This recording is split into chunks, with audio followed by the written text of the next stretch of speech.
寂寞流星群，一人戀愛劇場，日落前讓感覺終結。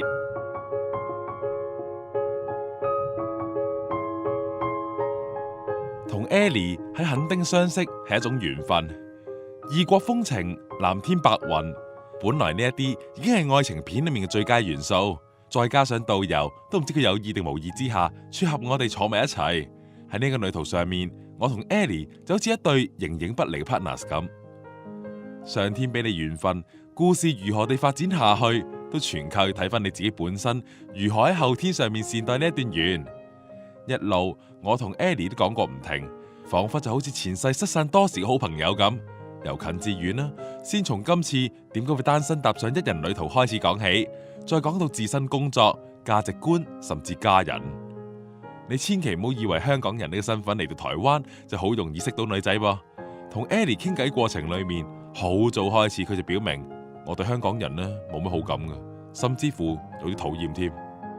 起初聽見我仲以為又係嗰啲中港矛盾嘅問題，非也，原來 Ellie 喺酒店工作嘅，每日進進出出接待唔同嘅遊客，而佢所接觸嘅香港人裏面都總係帶住一份莫名高傲，或者就係呢份態度啊，令佢覺得香港人總係難以相處嘅。不過好彩我係例外，佢暫時都覺得我呢個香港人 OK 嘅。食下行下，導遊話帶大家去個公園，叫我哋上山走一轉。佢話呢個公園係台南一個地標嚟㗎，係世界13大欣賞日落最美麗嘅位置。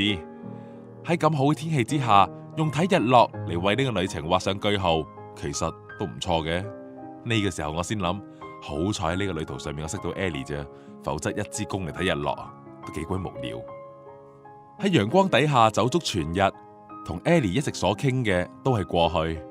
你放心，我並唔係個衝動到想同個新認識嘅人就傾將來，而係我哋所講嘅將來係聽日大家嘅行程啊。原來今日係 Ellie 喺墾丁嘅第2日，聽朝佢馬上要走啦，轉到高雄再繼續佢喺台灣嘅行程。換言之，喺眼前嘅太陽落山之後，我同 Ellie 就唔知要到何年何月何日先至會再相見。我唔強求嘅，亦都唔會作啲不必要嘅承諾。於是我同 Ellie 話，不如你企喺夕陽底下，我幫你影張相咯。轉個頭 Ellie 就幫我喺太陽底下影翻幅一模一樣嘅相。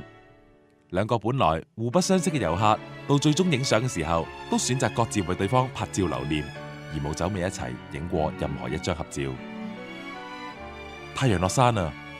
有啲回憶原來唔需要藏喺張相上面嘅。